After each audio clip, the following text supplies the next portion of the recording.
Assalamualaikum warahmatullahi wabarakatuh. Perkenalkan, nama saya Laisha Pika. Saya berasal dari kelas S1 dan saya nomor absen 15. Ditonton videonya dengan baik ya. Stay tune. Tugas TIK oleh Susandi S.Com.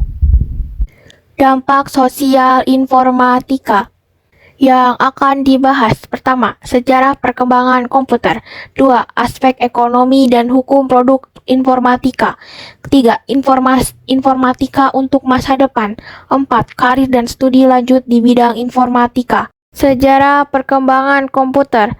Komputer tidak lagi berbentuk desktop, tapi juga dapat berbentuk laptop, ponsel pintar, jam tangan, kacamata, bahkan menyatu dengan benda yang kita sebut sebagai Internet of Things.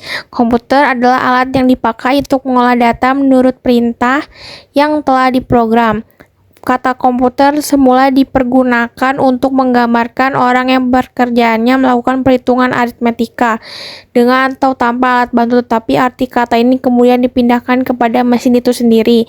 Sejarah komputer berawal dari abad ke-19 ketika Charles Babbage coba untuk mendesain komputer mekanik yang bernama mesin analitikal. Mesin Turing diciptakan oleh Alan Turing, merupakan dasar perkembangan bahasa pemrograman dan teori otomatis yang mendasari otomasi. Algoritma ditemukan pada 830 oleh Al-Khwarizmi. Aspek ekonomi informatika. Inovasi di abad digital melahirkan bisnis bidang teknologi informasi yang makin dibutuhkan. Hampir semua sektor pemerintahan dan bisnis mengubah cara berbisnis dengan menyediakan jasa layanan online. Gagasan berpikir melahirkan produk baru.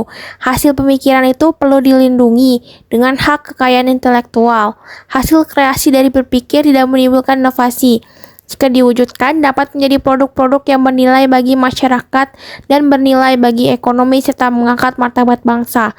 Merupakan suatu pengindustrian inteligensi. Aspek hukum informatika. Perangkat lunak merupakan hasil buah pikir, karya intelektual manusia, seperti halnya buku atau karya lainnya.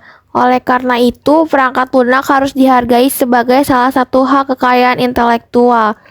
Lisensi perangkat lunak mencakup izin, hak, dan pembatasan yang diperlakukan atas perangkat lunak, baik berupa suatu komponen atau program berdiri sendiri. Jenis lisensi. 1. Lisensi komersial. Lisensi komersial adalah jenis lisensi yang mengharuskan penggunaannya untuk melakukan pembayaran khusus terlebih dahulu sebelum menggunakannya. Pengguna hanya diperbolehkan menggunakan perangkat lunak setelah membayar suatu harga tertentu kepada pembuat perangkat lunak. Kedua, lisensi gratis. Sebagian perangkat lunak mungkin disediakan secara gratis dan dapat diunduh serta diinstal dari sebuah sumber tertentu yang disediakan oleh penggunanya. Ketiga, lisensi open source. Lisensi open source adalah lisensi yang memperbolehkan pengguna untuk tidak hanya menggunakan perangkat lunak tersebut, tetapi juga untuk melihat, mengubah, dan mendistribusikan kode sumber program yang digunakan untuk membuat perangkat lunak tersebut. Lisensi ini memfasilitasi pengembangan perangkat lunak bebas dan sumber terbuka (FOSS). Terakhir, lisensi domain publik. Lisensi adalah jenis lisensi di mana semua hak cipta terhadap perangkat lunak telah dilepaskan oleh si pembuat perangkat lunak, sehingga kepemilikan perangkat lunak tersebut diberikan kepada masyarakat umum. Informatika untuk masa depan. Kreativitas dan inovasi berawal dari berpikir dan berimajinasi. Imajinasi itu tidak lagi menjadi sekedar hiburan, tetapi akhirnya menjadi sumber inspirasi bagi para inovator dan penemu yang perlahan-lahan mengubah dunia dengan segala teknologi mutakhir yang mereka ciptakan. Perserikatan Bangsa PBB telah mendeklarasikan suatu konsep bernama Tujuan Pembangunan Berkelanjutan Sustainable Development Goals atau SDG. SDG merupakan kelanjutan dari Tujuan Pembangunan Milenium Development Goals atau MDG.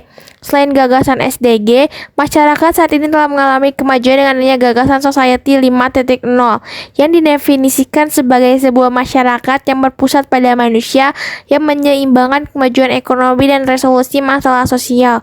Masyarakat 5.0 dengan kuat mengintegrasikan ruang siber.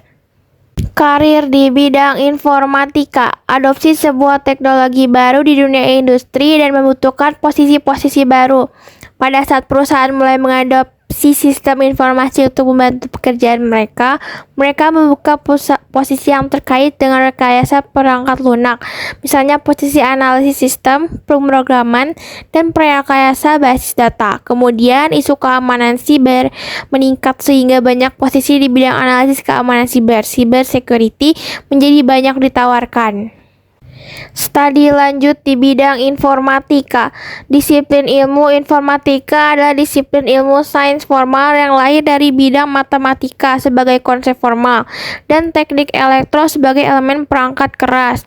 Saat ini, informatika telah menjadi suatu bidang ilmu tersendiri dan memiliki berbagai cabang ilmu. Informatika telah berkolaborasi dengan bidang ilmu lain sehingga melahirkan bidang baru, agri-informatika atau informatika pertanian. Lahir dengan menerapkan informatika untuk mendukung bidang pertanian di bidang kesehatan. Lain informatika kesehatan, health informatics, yang memanfaatkan informatika untuk meningkatkan kualitas layanan kesehatan. Terima kasih.